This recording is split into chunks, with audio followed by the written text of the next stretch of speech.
The steak was undercooked. I cut into it anyway, lips curved politely. Eyes locked on the man across from me. Graham Kessler was already to glasses deep, his laugh booming as he leaned back in his chair. Claire, right? He said, gesturing with his fork. Daniel tells me you do PR or media, or whatever it is women do when they don't want to stay home. Daniel chuckled beside me. I placed my knife down gently. Strategic communications, actually, Graham said, slicing into his fillet. So, spin doctor, I manage crises before they happen. He grinned, chewing. Married life a full-time crisis. Another laugh. Daniel's this time, short, automatic. I reached for my wine. She keeps me in check, Daniel added, nudging me. Trust me, she's great at what she does. Oh, I'm sure, Graham said. You'd have to be. With a mouth like that. Sharp little thing, aren't you? My hand tightened slightly around the stem of my glass. I let the silence settle. Before I spoke, I find precision helpful. Well, Graham said, raising his glass. Here's to sharp wives and docile husbands. Another laugh. A few others around the table joined in. Unsure. Daniel lifted his glass. To that, he said, and I watched him toast the man who had just called me ornamental. The waiter cleared our plates. Graham launched into a story about a ski trip gone wrong, something about a broken collarbone and a Norwegian stewardess. I smiled when expected, nodded when polite. Daniel looked relaxed. His arm rested along the back of my chair, but his body was angled toward Graham. Always toward Graham. That hunger to impress, the same one I'd once admired, now looked grotesque under this lighting. So, Claire, Graham said, do you ever advise Daniel, like, how to negotiate a raise? Or do you keep the magic for your real clients? Daniel laughed again. I tilted my head. He doesn't usually ask. Well, no offense, darling, but he's moving up just fine without it. None taken, I said evenly. I mean, look at this guy, promotions, leads, CTO potential. I didn't know you were up for a promotion, I said, turning to Daniel. He blinked. We talked about it a few weeks ago. Remember? No. Maybe you were traveling, or dealing with that issue with your client CEO? Ah yes, the divorce scandal, Graham said. Tell me, Claire is sleeping with a board member considered strategic now? Or is that just multitasking? A few awkward chuckles. Someone shifted in their seat. Daniel looked at his plate. I waited. I gave him 3 seconds. Then 5. Nothing. Excuse me, I said, rising. Ladies' room. I didn't need the restroom. I stood in front of the mirror anyway, hands pressed to the edge of the marble sink. My lipstick was fine, my dress black silk, off-shoulder was unwrinkled, my expression was unchanged. I waited for the flush of heat, the spike of anger, but it never came, just stillness. Like glass settling after a vibration. I washed my hands. When I returned, dessert had arrived. Daniel looked up, gave me a soft smile, like he'd saved my seat from a storm. Tiramisu, he said, your favorite. I sat down, thoughtful. Graham was just saying, actually, I said, looking at Graham, I'd like to ask you something. He raised an eyebrow. Fire away. When you speak to your wife, or do you have one, Dex? Right? When you speak to women, do you always default to condescension, or was tonight a special performance? A hush fell over the table. Graham blinked. Well, he said, I didn't mean to offend. You did. Daniel touched my wrist. Claire, no, I said, looking at him. You don't get to touch me right now. Graham cleared his throat. Let's not get dramatic. Not dramatic, I said, pushing back my chair. Just done. I stood, straightened my dress. Thank you for dinner. I didn't wait for Daniel to follow. He caught up to me in the lobby. Claire, come on. I pressed the elevator button. No. Don't make this bigger than it is. I turned. Do you think I made that moment happen, Daniel? Do you think I wanted your boss to humiliate me while you said nothing? He rubbed his face. You're overreacting. It was a joke. It was a test. What, a simple one, and you failed. The elevator opened. I stepped inside. He didn't follow. Back in our room, I peeled off my dress, hung it neatly in the closet, and sat at the edge of the bed. The city glowed beyond the windows, gold, endless, silent. Daniel came in 20 minutes later. You could have handled that differently, he said, closing the door behind him. I did, I said. With dignity, he walked to the window. You embarrassed me. I laughed, quiet and humorless. Good? He turned. What the hell does that mean? I looked up at him. It means, I said, now we're even. The car was silent except for the rhythm of the turn signal and the hum of tires against wet pavement. Daniel's hands rested at 10 and 2, knuckles pale in the dashboard glow. You're quiet, he said. I watched the city slide by my window. Long night. You didn't eat much, no. He shifted. Was it the steak? Sure. Red light stopped us at the corner of 6th. His fingers drummed the steering wheel. Gramps just Like that, he said, not looking at me. How was he? Loud, crude, but harmless. My eye stayed on the windshield. He called me a prop. It was a joke. He called me sharp and ornamental in the same sentence. He was drinking. So, were we? He exhaled. Claire. I didn't say anything because I didn't want to make it worse. You didn't want to make it worse, I repeated. I was trying to keep it professional. You know how these things are. Yes, I said, I do. He looked over. So you get it. I met his eyes. I understand it. That's different. He paused, one hand reaching for the climate dial. You're upset. No, I said. I'm observant. Don't do that. Do what? Make everything sound like a trap. I'm not setting traps, I said. I'm just telling you what happened. He let out a frustrated breath. What happened was a dumb comment from a guy we both know is an ass. It doesn't mean anything. It meant something to me. Claire. Come on. I sat beside you while your boss mocked me. You didn't flinch. I laughed because I didn't know what else to do. That's the problem. He gripped the steering wheel again. So what should I have done? Started a fight in front of the entire table. You should have said something, even a sentence, even a shift in your tone. Anything that told him I was a person, not your accessory. His jaw tensed. I turned back to the window. But you didn't. He shook his head. You're overreacting. No, I said. I'm recalibrating. A silence settled, heavier than before. You think I'm weak? He said finally. No, I answered. I think you're willing to be quiet in the rooms that matter if it serves you. His voice lowered. That's not fair. It's accurate. He hit the blinker. So that's what this is now? A character trial. No. It's a recognition. He pulled into our garage. The engine clicked off. The hum of the overhead light filled the space. You blindsided me tonight. He said quietly. No, I said. You did, inside. He slipped off his shoes by the door. I walked straight to the kitchen, filled a glass with water and leaned against the counter. He followed. You could have backed me up. Backed you up in front of him at the table. You wanted me to defend you after that? He rubbed the back of his neck. You made me look like a fool. No, I said. You did that. He slammed the fridge door. I didn't mean to, I know. I was just trying to keep the peace. By sacrificing mine, he leaned against the island. You don't get it. I get it perfectly. I need that man's endorsement. And I needed yours. His mouth opened, then shut. I drained the glass, set it down, and walked past him toward the stairs. Claire. I paused halfway up. I didn't mean to make you feel small. I looked back. You didn't, Graham did. And you made it permissible. He didn't speak again. I climbed the rest of the stairs alone. The email wouldn't send. His presentation file was still on his desktop.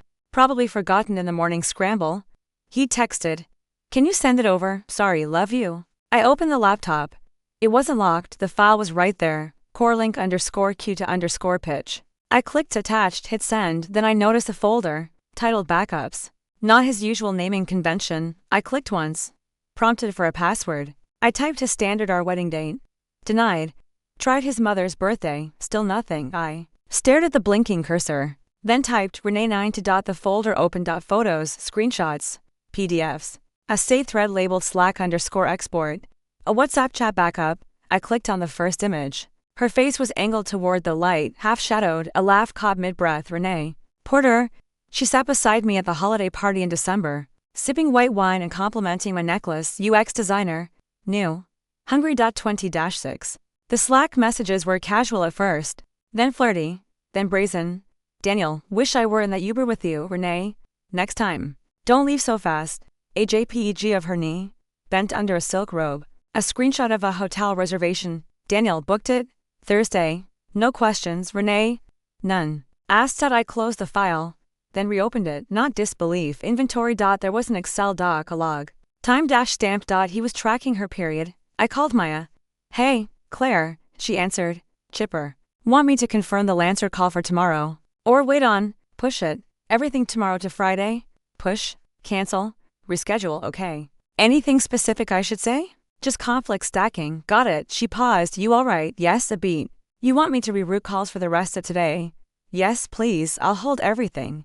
Thank you. The air in the house had changed. Not heavier cleaner. Like the moment after a storm when the pressure drops. The garage door opened at 6:08. Keys hit the tray at 6:10. Hey, Daniel called out. Thanks for sending the file, lifesaver. I stayed at the kitchen island, laptop closed. Mug between my palms. He leaned against the doorframe. You eat yet? No. I could reheat the soup from last night. I looked up. Where did you say the mixer was? He blinked. What, that tech mixer last month? Where was it? At which one? You said it was for quarreling. Downtown, yeah.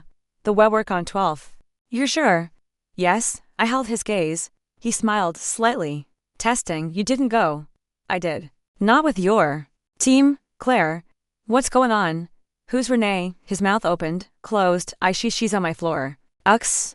She also goes by your escape, your distraction, and next time, don't leave so fast. His face drained. I stood. You should sit down, Claire. I said sit. He obeyed. I opened the laptop again and turned it toward him. The folder was open. I clicked the chat log.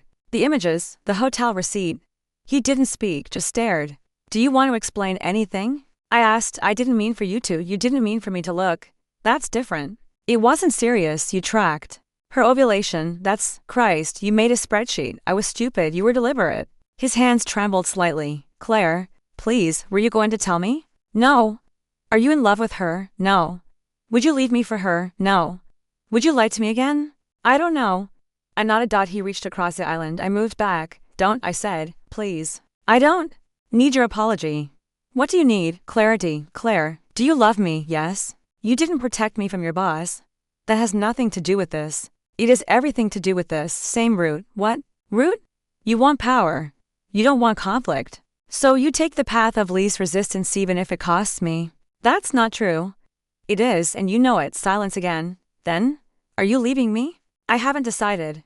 What do I need to do? Nothing. He swallowed. I'll delete the folder. You won't. I'll block. Her don't perform for me, Claire. I messed up. I was under pressure. Workspin. Stop. He did. You don't get to soften this. I'm trying to fix it. You can't. You can only live with it. The room felt colder. He looked like he was trying to shrink into himself. You don't hate me? He asked. No. Then why do you sound so calm? Because I stopped expecting more. He winced. I walked to the sink. You should go to your sister's tonight, I said.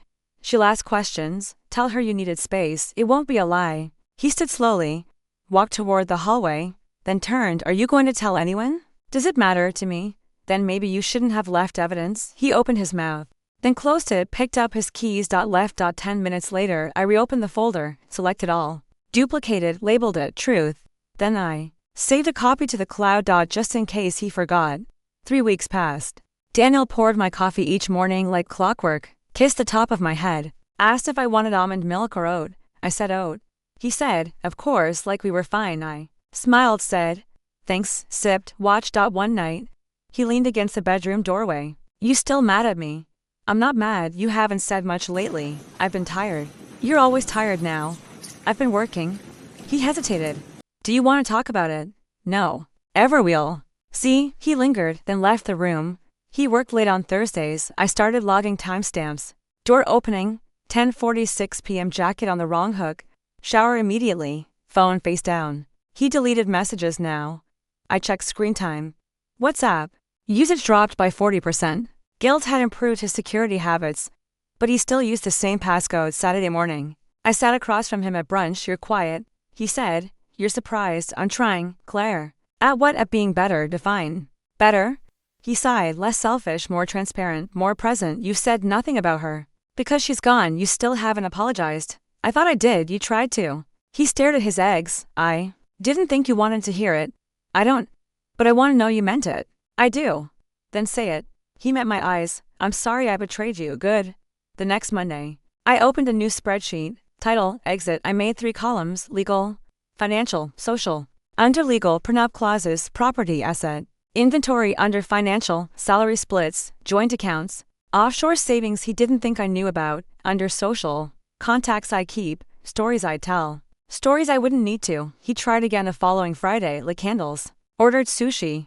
I thought we could reset, he said, handing me a glass of wine. What version of us are you resetting to? Before that night, there's no before left. He looked hurt. That's final. It's factual. I miss you. You missed my approval.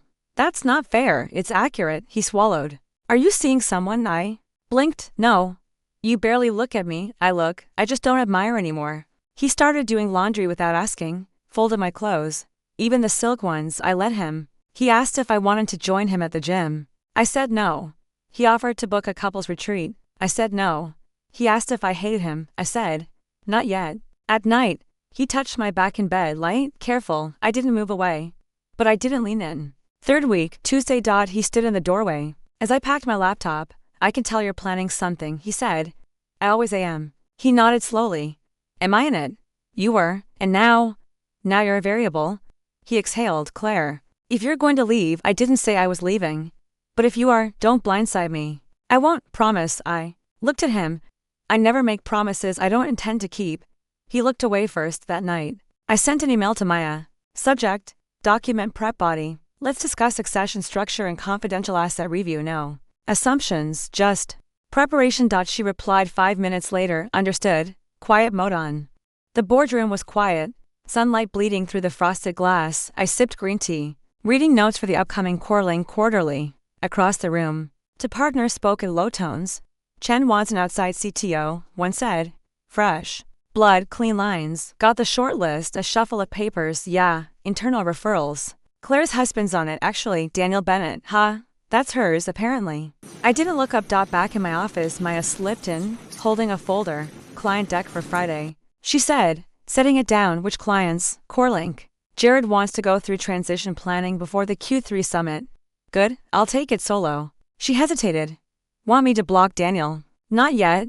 She nodded, slid a slim page onto the desk. This fell into my inbox by mistake. I glanced at it. Top of the list, Daniel Bennett. Below, to outside consultants. A LinkedIn screenshot, and a reference inquiry forwarded from Jared's assistant. I looked up. She said nothing. Thanks. Maya, I'll clear your calendar for Friday. Daniel stirred pasta in the pan, humming something out of tune. I leaned against the counter, glass of wine in hand. Jared from Corelink, I said. He still talk about moving into a different division. He shrugged. Yeah. He wants a clean infrastructure line. You ever think about working under him? He smiled. Funny, something might be in the works. Oh, unofficially, I heard from a guy who knows a guy. Nothing's locked. But if I'm shortlisted, I'd take the meeting. You think you're qualified? I think I know the system better than most. And the people, I can learn them. I said. Interesting. Friday. 8:56 a.m. Corelink's lobby smelled of eucalyptus and polished stone. Jared met me at the glass elevator, smiling. Claire, he said, shaking my hand. Glad you carved out time. Of course. Inside the conference room, he poured coffee. For both of us, let's get ahead of the board, he said, sitting across from me. We're scouting a CTO. Keeping it quiet, I heard. You did. I tapped the side of my mug. The walls whisper, he chuckled, and they said, you were sharp. They were right. He pulled out a folder. This is a list. I waved it away. I've seen it. He paused. Your husband's on it. I noticed. Conflict of interest only if I interfere. Should I keep him on? That's not my call. He leaned forward. But if it were? I met his eyes. I'd say, proceed carefully. Why? I tilted my head. You want fresh blood, Jared. Not recycled silence. He studied me. Is he going to embarrass me? I don't think he'll embarrass you. I think he'll disappoint you. He sat back. Good to know. Back at the office, Maya was already typing when I stepped in. She didn't look up. Well? She asked. I didn't stop anything, I said, slipping off my coat. But I gave him room to make his own judgment, and he won't offer it. She nodded. I'll pull the file. No rush. Any changes to next week's travel? No. I looked out the window. Leave everything exactly as it is. The meeting room was warm with late light, glass walls catching streaks of gold. Jared stood at the head of the long walnut table, sleeves rolled, tie loose. Claire, he said, smiling, right on time, always. He gestured to the chair beside him. Appreciate you making this happen. Off book. I sat, setting my leather folio in front of me. You said confidential. I assumed unrecorded. You assumed right. He poured two glasses of water. You good? I am. He nodded. Let's talk about Daniel. I folded my hands. All right. He watched me for a beat. You sure you want to? You brought me here. I did. I also don't want to put you in a compromising position. You won't. Even if I ask things you shouldn't answer, then I'll choose not to answer them. He grinned. Fair. He pulled a single page from the folder in front of him. We've got 5 candidates for CTO. Daniel made the top 3 after internal rounds. Good feedback, clean project history. A few execs think he's safe. He is. Define that. He doesn't challenge power. He aligns with it. Is that a flaw? It depends what kind of CTO you want. He tapped the table. Keep going. Daniel thrives under strong leadership. He can manage workflows, budgets, teams, but he doesn't lead culture. He mirrors it, so he follows when it benefits him. Jared's brows lifted slightly. That a personal note. It's an observable one. He nodded slowly. How does he handle Conflict, by avoiding it, pressure, performs. But only if the outcome is flattering, loyalty to advancement. Jared leaned back. And if I gave him authority, you get compliance, not conviction. He was quiet for a moment, watching me. Tell me something I won't see on his resume. I held his gaze. He doesn't protect people he can't leverage. A longer silence. Jared exhaled. I knew something was off. I didn't speak. He presented well. Polish. But his answers were too careful, like he was reciting what he thought I wanted. He was. You've been married how long? 6 years. He nodded. That's why I asked you. I gave a small smile. I wondered. I trust your instincts. Good. So do I. He folded the paper again. I'm not looking for a puppet. I need a backbone. Someone who can take a hit and not flinch. Then it isn't him. I appreciate the clarity. I didn't come to sabotage him, Jared. I know. I'm not angry. I didn't think you were. But I'm not blind either. Exactly. He set the folder aside. Final question. Go ahead. If I push forward, if I say Daniel's name in the next meeting, would you vouch for him? I smiled. No. He laughed, one dry sound. Didn't think so? He walked me out to the elevator. I owe you one. He said, pressing the button. You don't. You just made my job easier. I looked at him. You already knew. You just needed permission. He tilted his head. Maybe. The elevator chimed. You'll make the right choice, I said, stepping in. He gave a small nod. So will you? The door slid shut. Daniel walked through the door beaming, tie loosened. Cheeks flushed. They loved me, he said, tossing his bag onto the couch. I closed the fridge. Who? Corlink, Jared, the whole panel. It went insanely well. I raised an eyebrow. That's great. They said they'd be in touch this week. Honestly, I'm expecting the call any day now. He kissed my cheek. I didn't flinch. Dinner was lemon chicken and roasted fennel. He devoured both like celebration. You should have seen their faces, he said between bites. Especially Jared's. I hit every mark. Team scaling, budget strategy, long-term vision. Sounds like you nailed it. He grinned. I did. You were right. By the way, when you said to own the room, not just present in it, I took a sip of wine. Glad it helped. I kept thinking, what would Claire do? And then I just did it. I'll probably get the offer by Friday. Monday latest. Exciting. He leaned back in his chair. I finally feel like things are aligning. I nodded. You seem confident. Friday came. No call. Monday passed. Still nothing. By Wednesday, his pacing began. You think they're just delayed? He asked. Maybe. Or waiting for board approval. Could be. Or maybe they changed direction and didn't tell anyone yet. That happens, he frowned. But why would Jared smile like that if he wasn't serious? I shrugged. Hard to say. Saturday morning, coffee untouched. I sent a follow-up email, he said, and no reply. Not even a read receipt. I folded the paper in half. Maybe they went with someone else. His eyes snapped up. But they said Claire. They said I was top 3. Sometimes internal politics shift. He stared at the table. You don't seem surprised. I'm not. Why not? Because I've seen how these things work. He stood, restless. I should call Jared. I wouldn't. Why? It'll make you look desperate. I'm not desperate. Then don't act like you are. That night, he sat on the couch, phone in hand, jaw tight. What if someone said something? He muttered. I looked up from my laptop. Like what? I don't know. Something negative. Something untrue. Is there something untrue to say? His mouth twitched. You think I blew it? I think if you had the offer, you'd have it. So that's it. I closed the laptop. Daniel. Maybe it wasn't a good fit. He stared at me. You're taking this really lightly. I smiled faintly because it's not mine to carry. He stood. You don't care at all, do you? I care that you're unraveling over something you can't control. You used to back me. I used to believe you'd earned it. Silence. Stretched. He looked at me like I was someone he didn't recognize. Maybe I wasn't. I laid the folder on the kitchen table at 6:02. Daniel walked in at 6:07. Shaking off rain and exhaustion. Long day, he said, kicking off his shoes. Smells like ginger. I didn't answer. He stopped when he saw the folder.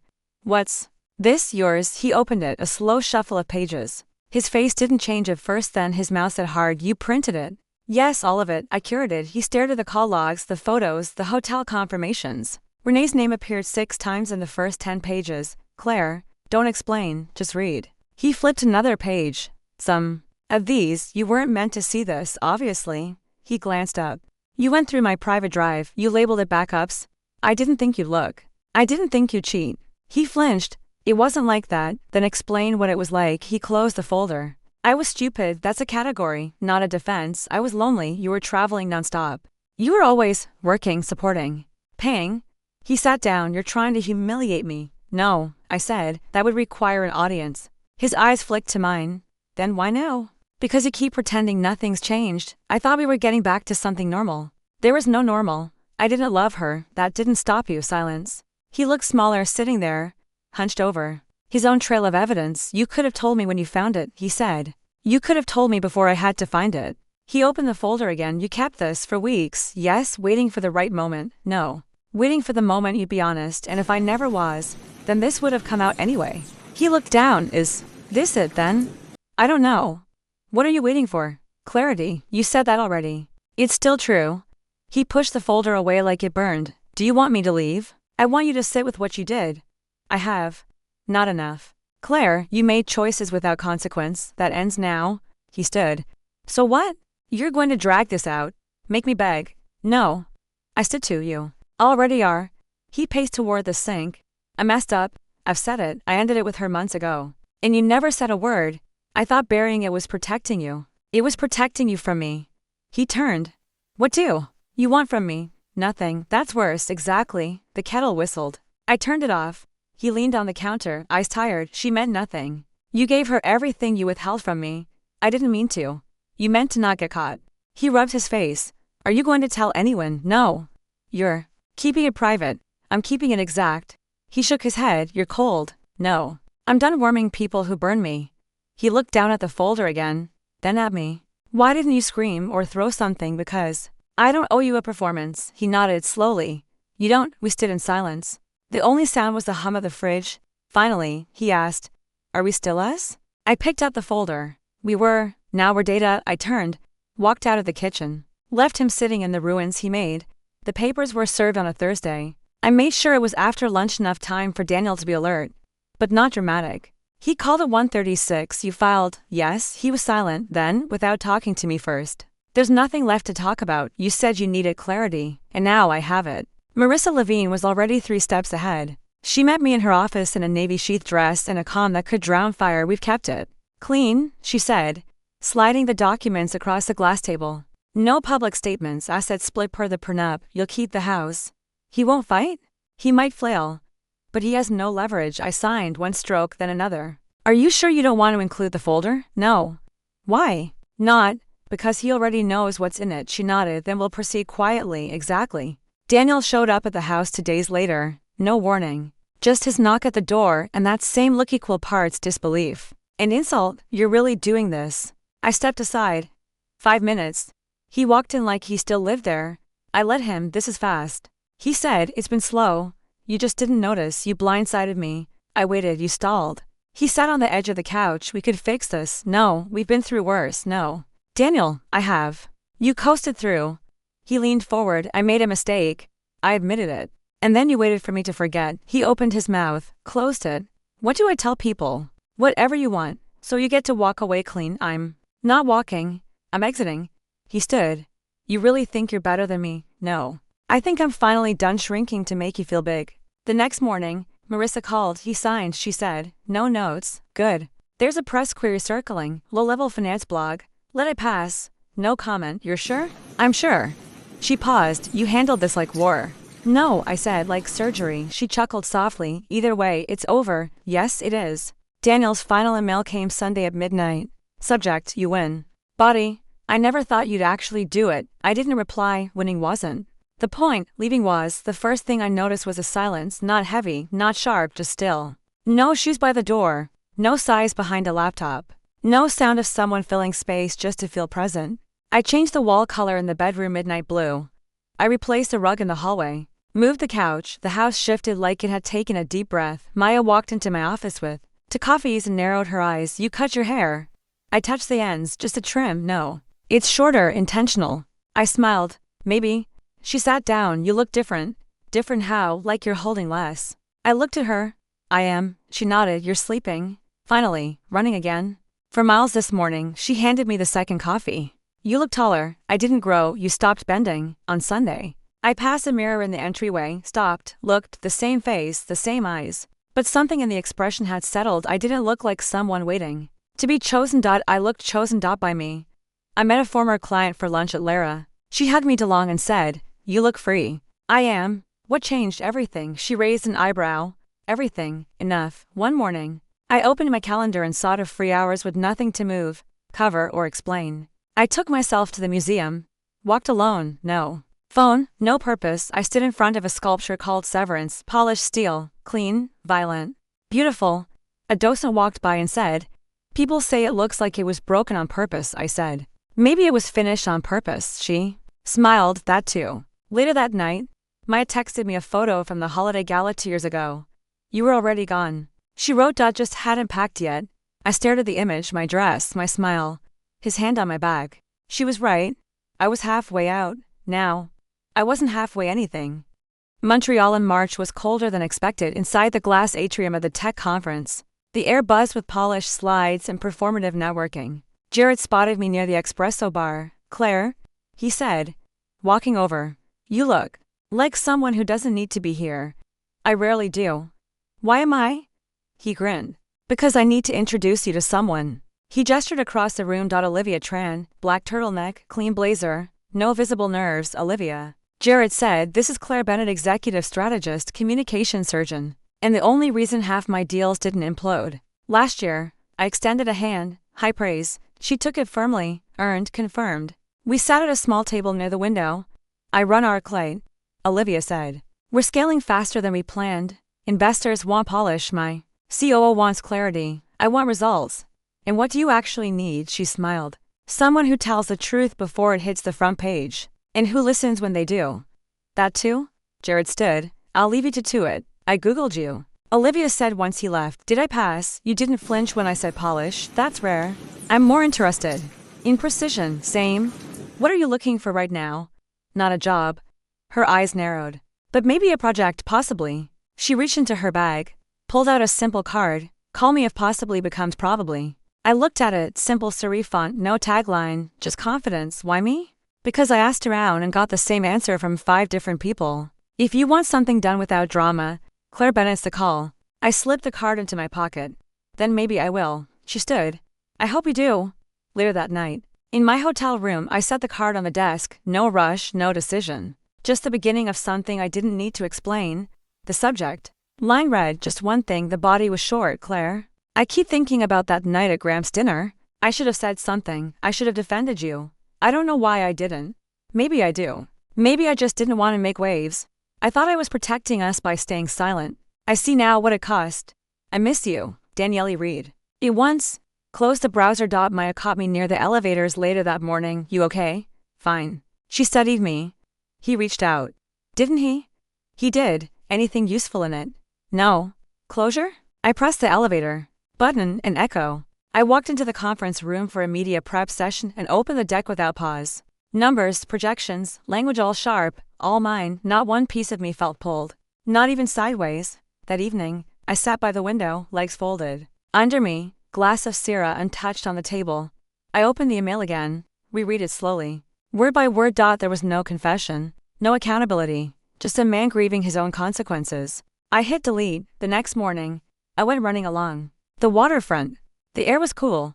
My lungs burned just enough to feel honest. When I reached the bridge, I slowed. Leaned against the railing. A jogger passed me with headphones in, oblivious. I pulled my phone from my pocket, opened the notes app, typed one line. "He didn't defend me. I didn't defend his offer." I stared at it, then added one more, balance. I locked the screen, kept moving.